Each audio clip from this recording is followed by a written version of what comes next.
So, guys, everybody that's rolling in, thank you. I know it's basically only 7:01, so we still have some time. You are in for a great evening. I've been recommending this one to anybody that's struggling to find out about how to begin meditation or just get into the practice. We have somebody really special on. We got to know each other during the pandemic. We connected. She was on the Balance Being podcast. Many of you may have known or listen to the episode. I think it's going to be wonderful. She's really challenged herself to, turn the pandemic into a time of self growth, kind of discovery. And it's an interesting background she has. I'll get into that as soon as we start. But yeah, I mean, as it says, engineer turned leadership trainer and YouTuber. It's really amazing. And then especially around meditation. So I think you guys are in for a special evening. As always, we leave some time for Q&A at the end, and it should be really good. So I look forward to having you guys, and we'll get started here shortly. And what I'll do is I'll get rid of this, background, as everybody kind of knows, and then we'll get started and hand it over to Supreet. So it's in the meantime, please introduce to yourself to each other, and we'll get started here shortly. Let me get started giving a little bit of a background to who we're talking to today. So it's my honor and pleasure to have Supreet on. It's been great, and let me give a little background about who Supreet is. Supreet has a really nice vision or for life, and she believes that the purpose of life is to grow and learn. If you're not growing, you're not living. That is there's a lot that she has learned through her personal development and growth experience.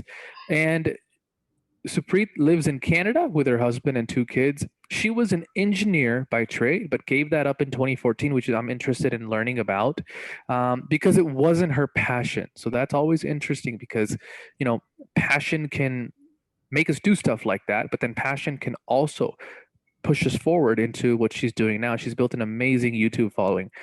She's transitioned her career to leadership training, which she absolutely loves.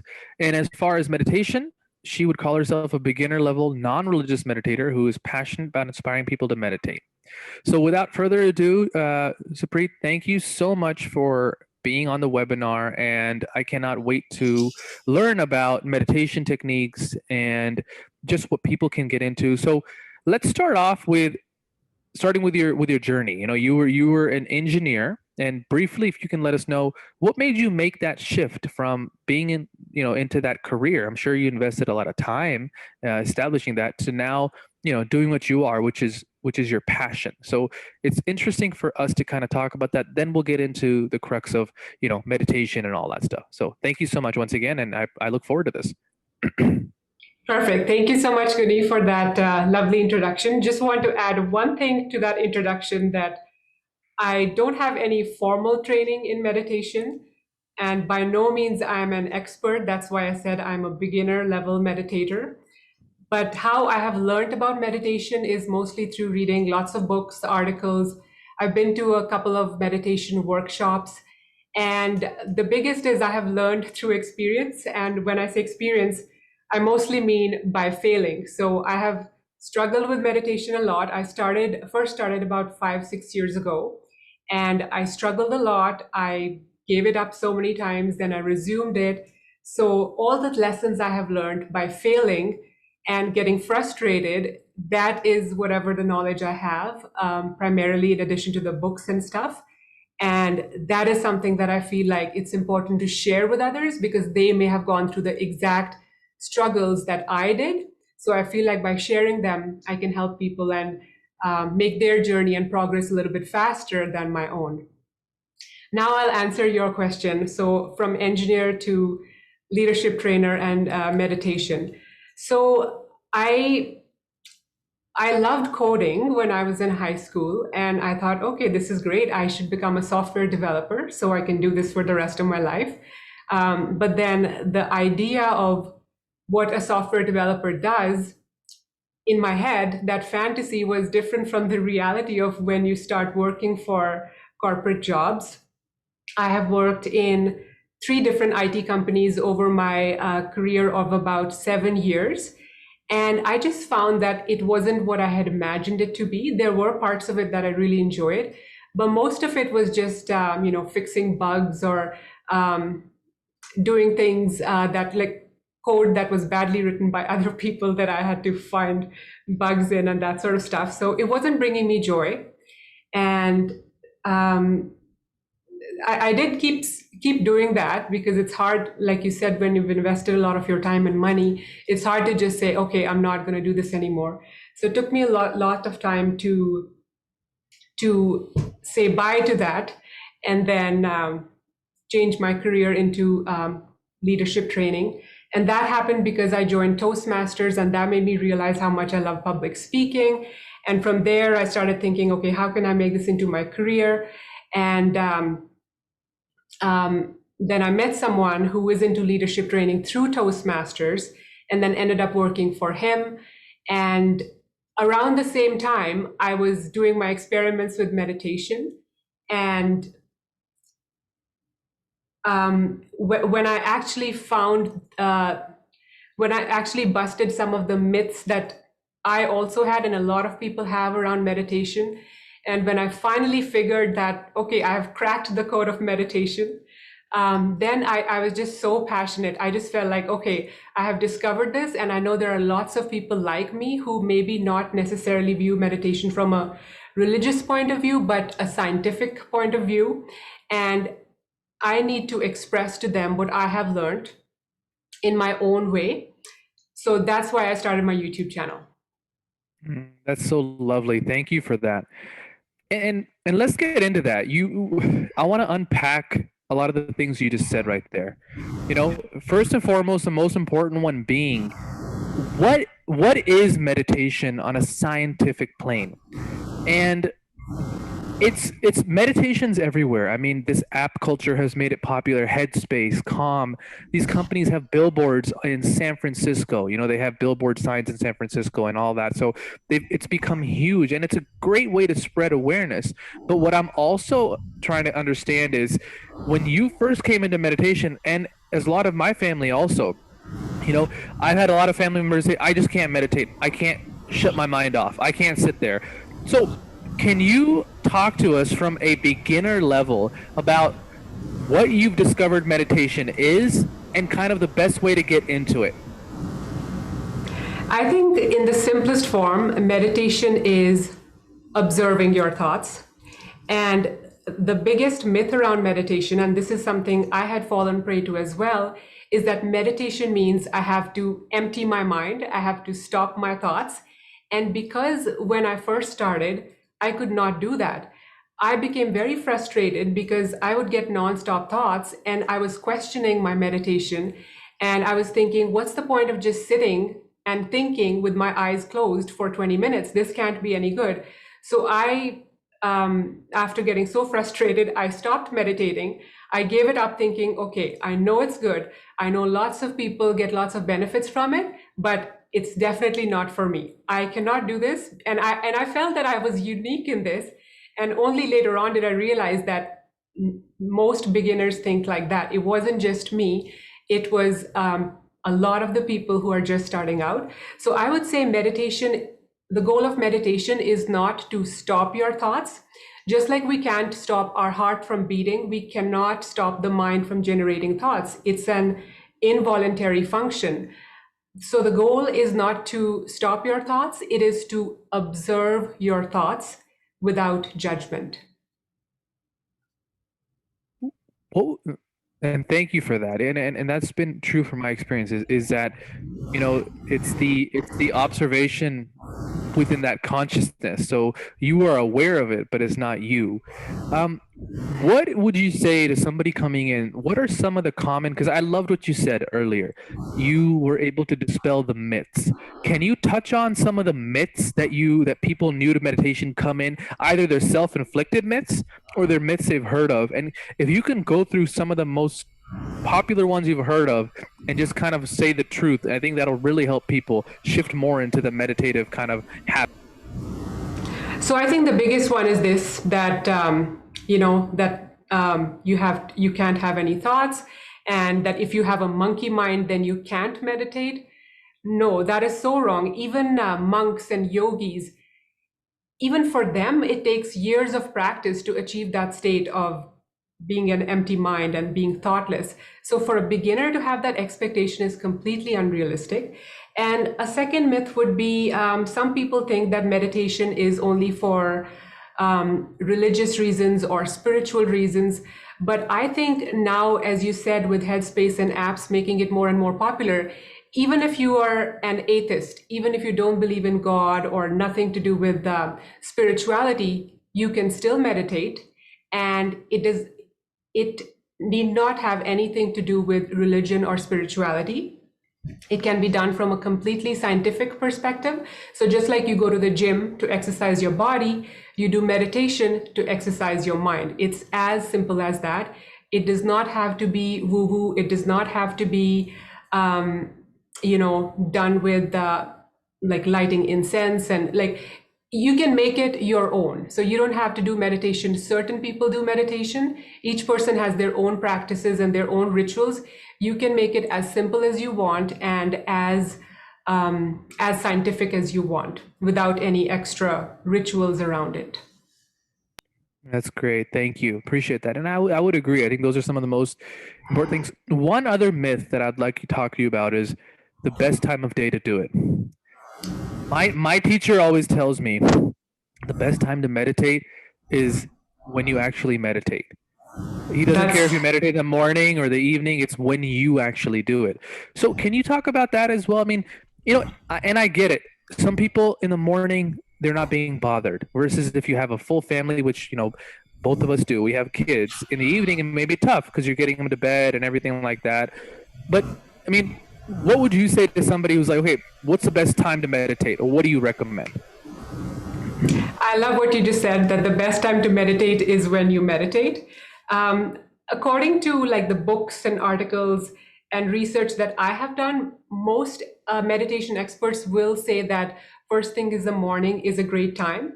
And the reason is, like you said, the house is quiet, most of the family is sleeping, you're not disturbed by kids. So it's just a more conducive environment to meditate. So you're at least reducing all the distractions that are within your control. And the only distractions are the ones inside your head at that point. For me, I feel like everyone should do their own experimentation because people have different schedules and different constraints. So with a lot of experimentation, I have learned that for me, the best time is actually first thing in the morning. I have meditated in the afternoon as well as in the late morning, sometimes in the evening. And with my experimentation, I have learned for me, morning is the best time. But for a lot of people, just right before bed is also a great time. There's a meditation teacher called Joe Dispenza. I was just finishing his book about breaking the habit of being yourself. He says it's equally good if you do it first thing in the morning or last thing in the evening. So I would just say do your own experimentation and find out what the best time is for you. It's so interesting you mentioned Joe Dispenza. I'm putting out a podcast this week, tomorrow actually, about Joe Dispenza and just everything that he teaches. Yeah, it's amazing. But you're right. And as per Ayurveda, early morning, 4 to 6 a.m., even starting at as early as 2 a.m., 2 to 6 a.m. is a Vata period. So that is a period to create, to visualize, to meditate. So in the morning, there's a block there too, as per the Ayurvedic clock. And in the evening, it's kapha time, slowing down, getting to sleep, slumber. So you're right. Either of those work, but as you said, it's as per the person's, what works for them. But the best thing to do is not to stress out about that, is to find the best time to actually do it. That is the most important thing. I know so many people, Supreet, that they don't get time at home, they don't get time at work. The time that they do get is that lunch break. They go in their car, close the door, and put on something. 10 minutes, they meditate. So it's the time you get to meditate is the best. Like when you actually do it is the best time. Now, for somebody who's just starting and somebody beginning, what's the best way to get into this? I think the best way to get into it would be to start small. Whenever we are trying to incorporate a new habit into our lives, and this is true for any habit, not just meditation, what usually happens is in the beginning, we are excited, right? You decide, okay, tomorrow I'm going to start meditating. And then you decide to do it for 10 minutes, 20 minutes, whatever it is. And then you're again excited the next day you do it. And then maybe after a few days, you skip a day and then you skip 2 days maybe, and then maybe a week, and then you just completely fall off the wagon. So lots of people make the mistake of starting big, and that is harder to continue and be consistent with. So instead, I would recommend starting with a very small duration. It could be 1 minute, it could be 2 minutes, it could be 5 minutes, but that duration has to be small enough that you will not skip it.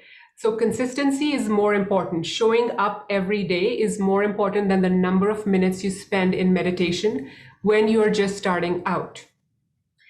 In the long run, yes, the goal is to maybe sit for 15 minutes or 30 minutes to get the maximum benefits, but you do not start like that. Start small and slowly increase your time. So maybe after a week of meditating for a minute, you meditate for 2 minutes a day, or maybe you can do it twice a day, morning and evening. And then after another week, increase it to 5. And then maybe after a full month of going 5 minutes every single day, then you can increase the duration to 7 minutes, 8 minutes. Because with building new habits, and this is from the book Atomic Habits, you have to start small and focus on being consistent so you can stick with it long term. Absolutely. It's a combination of that discipline plus that 1% rule. Have you heard of the one improving something by 1% a day? I mean, it adds up to Yeah, 365% improvement in the end of the year. So you've right, literally right. almost created yourself, three and a half more times. So it's very interesting. Now, here's another one that I get asked all the time. Um, is it better to meditate lying down or sitting up? And I'll tell you my perspective, but I'm interested to hear yours as well. So some people meditate to help them fall asleep. That's one of the benefits, right? Some people, they can't sleep, but if they meditate, it helps them. So if that is your goal, if you're laying down in bed, then that's perfect because your goal is to fall asleep. But if you're doing meditation for other reasons, not to help you fall asleep, then I would recommend doing it sitting up. I find even if I'm in my recliner, so I'm not even laying down, I'm just a little bit reclined, that Yep. puts me to sleep. I have to sit with a straight back. That's very important. So sitting, being comfortable, but with a straight back, for me, that's what works the best because it keeps me alert and yet comfortable. I sit on the floor in my living room, but I have my back resting on the couch.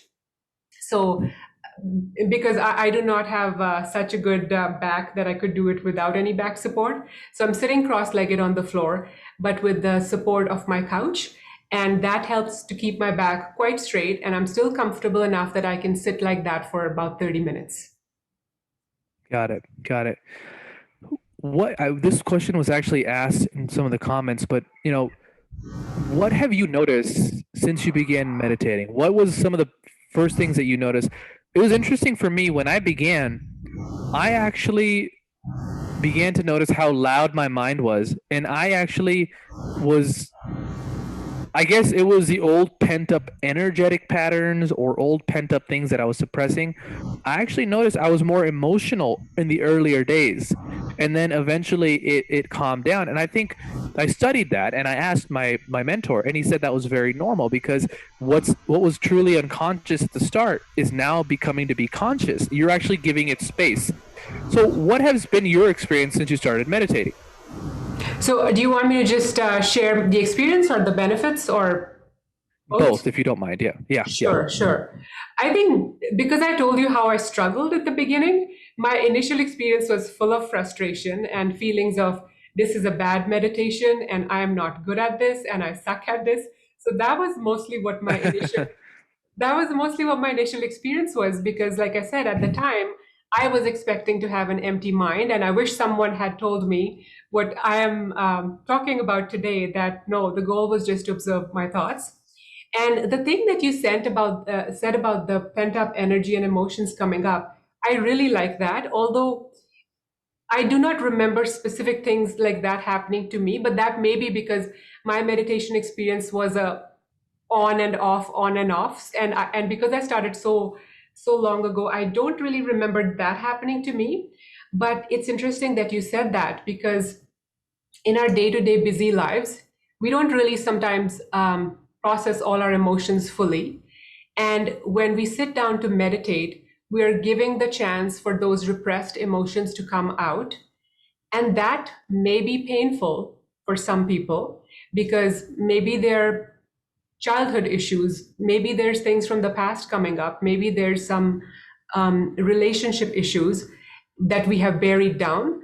And when you finally give yourself the gift of sitting by yourself in peace without distractions, those suppressed things might come up. And although it may be painful in the short term, I think that's a really good thing to happen. And if that's happening, we should treat it as a victory, not as a, and we should not think that, okay, meditation was supposed to make me feel relaxed, but here I am feeling more agitated because of these emotions coming up. Because if they're coming up, then they're going to escape. You're letting them go. You're letting them out finally. So it's a good thing if that is happening. Yeah, I think I answered the question. And in your experience, what have been some of the benefits that you've noticed personally? Right. So I am calmer. My focus and concentration is stronger. I would say I'm happier as well, for sure. And the biggest one is my emotional resilience is way higher.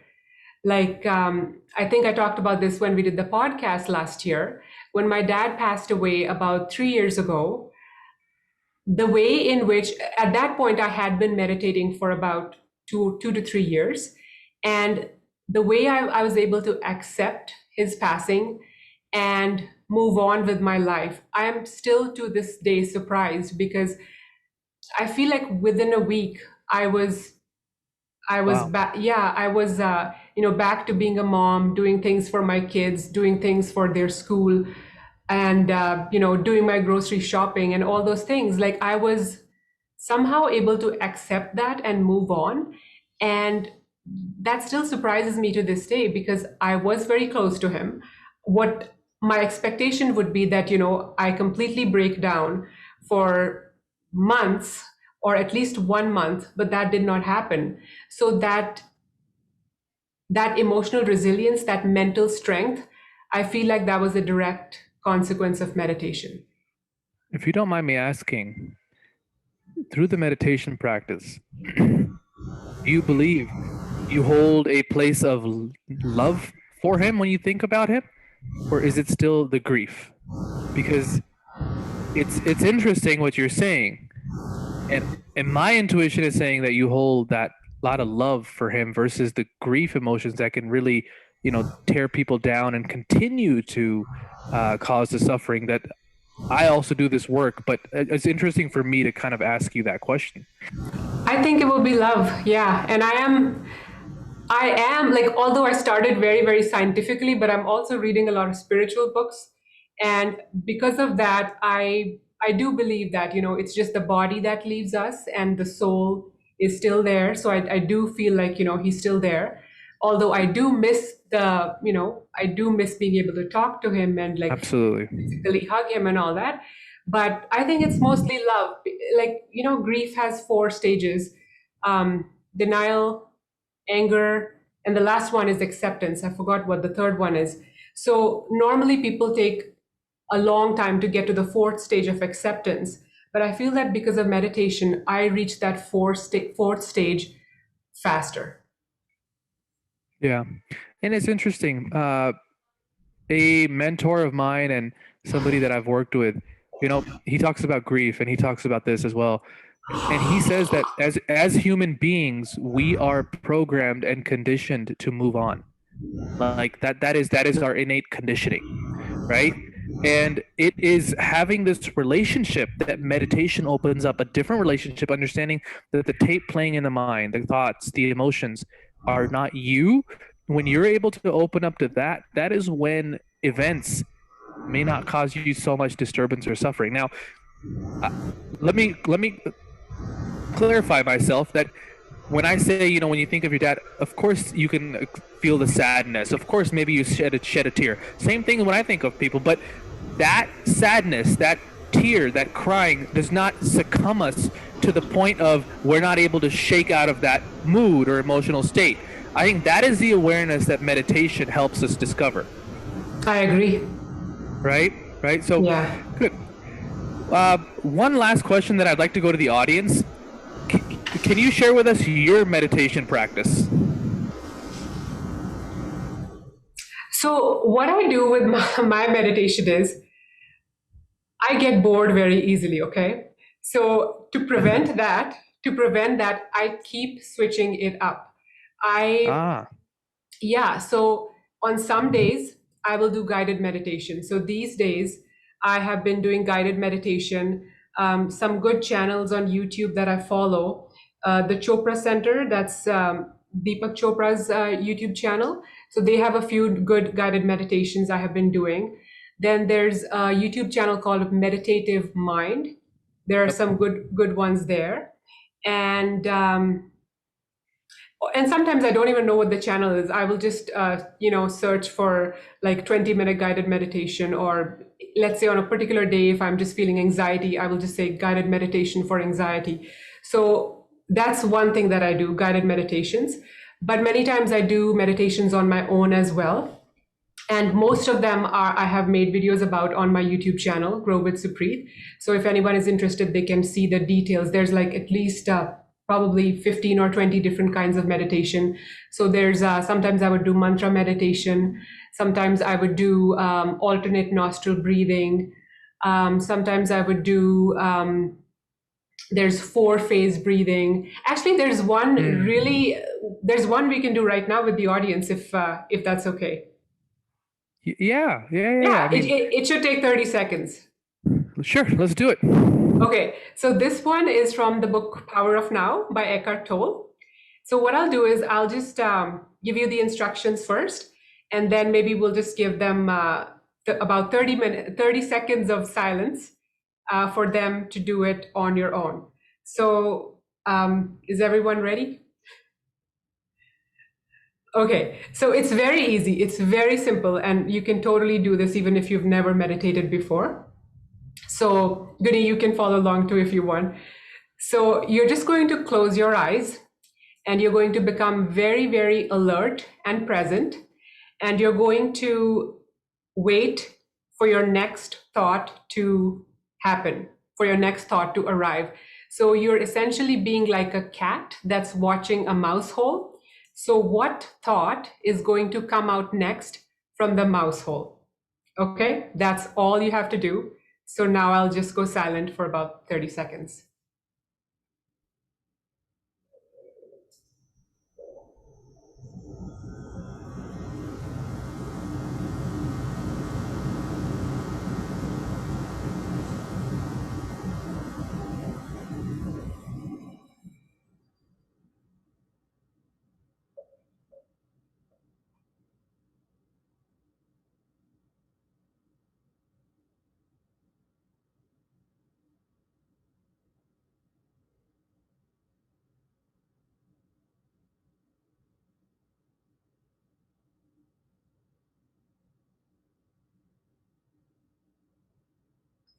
Okay. So Guni, do you want to share first what happened? Yeah. First, when you said that, I started looking for thoughts right away. But then I was really able to kind of observe, get back into the observation state of the thoughts. And I did experience that silence, inside. It was really powerful, right? I think so much of the day we forget to center ourselves. And as soon as you said, "Hey, be here, have all the senses here," that was a nice, gentle reminder. So, okay, someone in the chat is saying, I got into details, what kind of mouse and what kind of cat. Yeah, that happens too. So when I was reading the book and I read this and I did this for the first time, I was just surprised by how long it took for my next thought to come. Just because I was watching for it and waiting for it, I was like, okay, no thought yet, no thought yet, no thought yet. I think it took about 20 seconds for my first thought to come. And that is pretty amazing for a person with the monkey mind that I have. So, for people in the audience, try this again on your own too, because right now you're in a social environment and maybe the mind is more active than usual. But when this webinar is over, or maybe tomorrow, try the same thing on your own and just see how long it takes for your first thought to come. So this is an example of, Guni, we were talking about obstacles earlier. One obstacle that a lot of beginners face when it comes to meditation is that they can't find the time to meditate. So this is just one example that there are meditations that can be done in 30 seconds. I have another meditation that I learned from another book, Joy on Demand by Chade-Meng Tan. He's the Google engineer who brought the concept of meditation to Google in their as part of their corporate strategy, and they now have regular free meditation classes for their employees. And Chade-Meng Tan was one of the pioneer engineers who was responsible for bringing meditation. And in his book, Joy on Demand, he talks about a meditation called Loving Kindness Meditation. It takes only 10 seconds to do. So for people who don't have the time to meditate, wow, I want you to know that you don't have to take out 15 minutes, 20 minutes, or even 10 minutes. If you're super short on time, there are some very, very short meditations that you can do. And another thing you could do is something that is called informal meditation. So formal meditation is when you sit down and, close your eyes and try to find a place where there's no distractions. But informal meditation is where you just find waiting periods or free times in your schedule that are already there. For example, when you're waiting for the water to boil for your tea in the morning, or you're waiting for your coffee to brew, or you're standing in the checkout line at a grocery store, or let's say you're at a red light when you're driving. So all these times when you're doing nothing, you can use that to take a few deep, mindful breaths. And of course, if you're at the red light, please keep your eyes open, don't close them. And just by taking these few deep, mindful breaths in these waiting periods that are already built in your day, you can do informal meditation, and you don't have to carve out time, especially from your day, to meditate. That's great advice. No, great, wonderful things. I mean, and I think even when we're so present and lost in something, like for example, somebody's cooking and the sense of time, sense of thought is lost. I always tell people that's also, in my opinion, a meditation, because you're so in the moment, right? And you're enjoying, you're with your senses and everything. So it's amazing.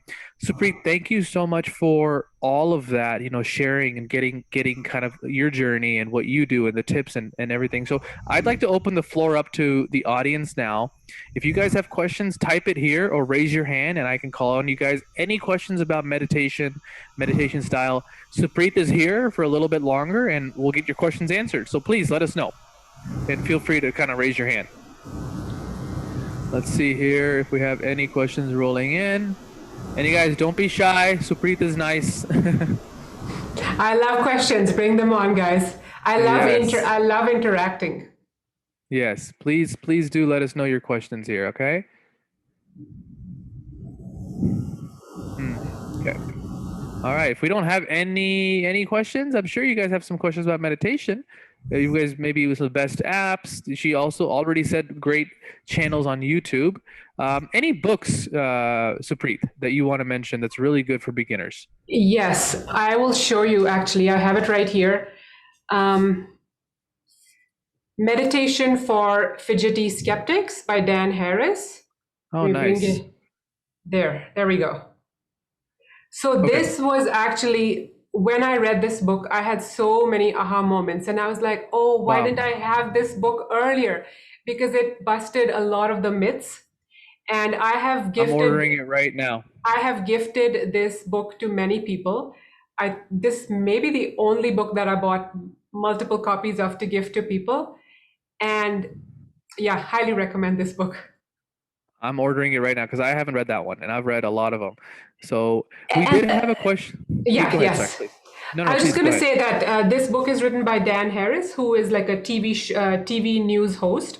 So, I mean, I feel like when we read books written by monks or yogis, we may not relate to them because we feel like, okay, I have this life, I have my kids and my job, so I can do what this yogi is doing, right? But this book is written by someone who has a job. He's living a regular life like we are. So his advice is very practical. Correct. Yeah. We did have a question that came in from Shruti. It says, how can I get my kids started on meditation? Thank you for that question, Shruti. It's a great one. How can you get, I think the best thing you can do is by example. And that's true for anything, whatever your kids, whatever you want your kids to do, whether it's reading or, talking in a particular way. By example is always better than by telling them or by lecturing them. So what I have done with my kids is same thing, by example. And there are lots of good books you can find from the library, or you can purchase them that are about meditation. Some of them I have reviewed on my YouTube channel. And if you just search for meditation books for kids and put the age of your kids, you would get some very good approaches. And I find kids really learn anything better through books because, in books, especially if they're written for kids, there'll be characters, there'll be colorful pictures. And I feel like, at least with my kids, they learn really good from books. And also on apps, like Shruti, you mentioned that you're using the Headspace app. So Headspace, Calm, and a lot of other meditation apps, they have meditation specially designed for kids. And then you can choose by age, you can choose what age your kid is. And then based on that, it'll be like a 2-minute guided meditation or 5-minute if your kid is a bit older. So those are some of the things I would recommend. And start early. I feel like kids, when they are younger, like as soon as they can interact with you and understand you, so maybe around 3 or 4 years of age, I think that's a good time to expose them to meditation. Because now my son, my older son is 10, and now he's already entering that preteen age where he, anything that I want, I say he does not want to do that. So catch them young. No, that's good advice. Thank you for the question, Shruti. Yeah.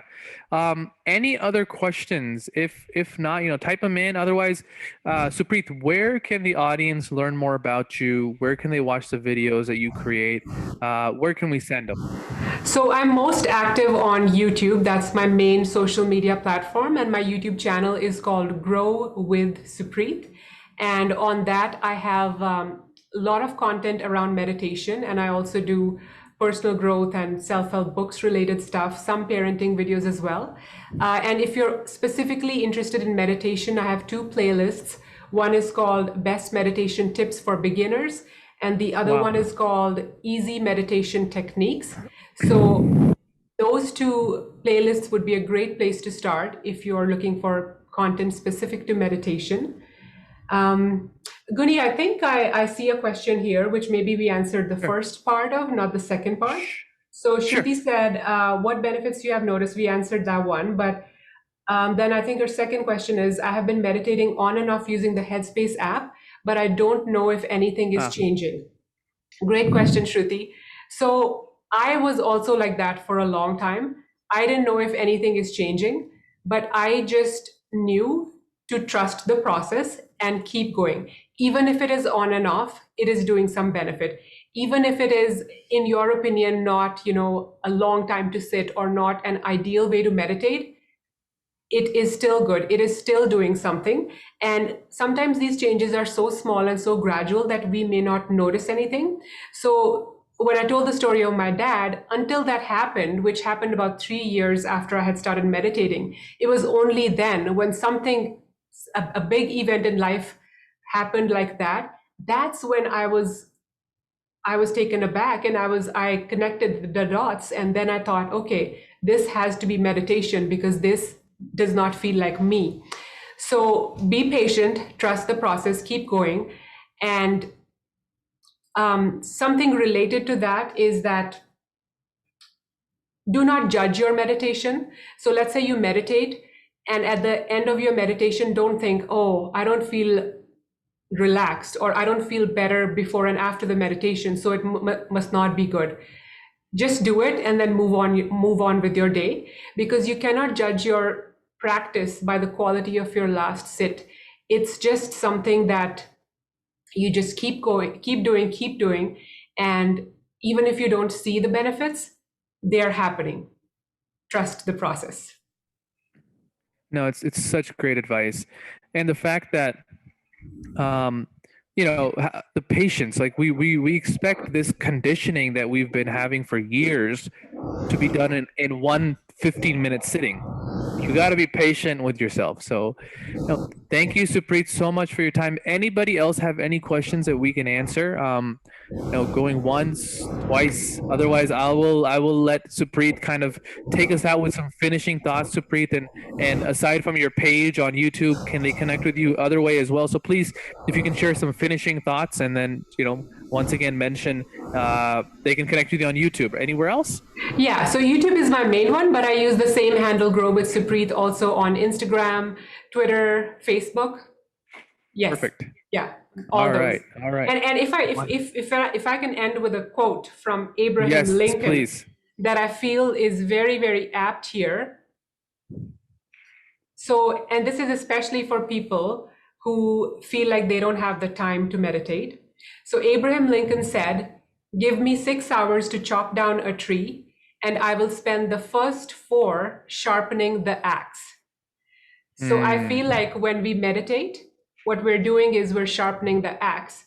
So right now, if I have a job and I feel like I have, I'm busy, no time, but if I somehow made it a priority and carved out 20 minutes, the benefits I get from those 20 minutes are going to more than make up for that time. So I'm sharpening my axe for the first 2 hours, and as a result, I'm going to chop the tree much faster, much easier. Thank you so much, Supreet. This has been so much fun, and thank you everybody that joined us. It was really nice to see you guys on there. I really appreciate it, Supreet. Thank you once again for your time. Always a pleasure to have you. Thank you, and thank you everyone for joining. Thank you. Take care. See ya. Have a good night, everybody.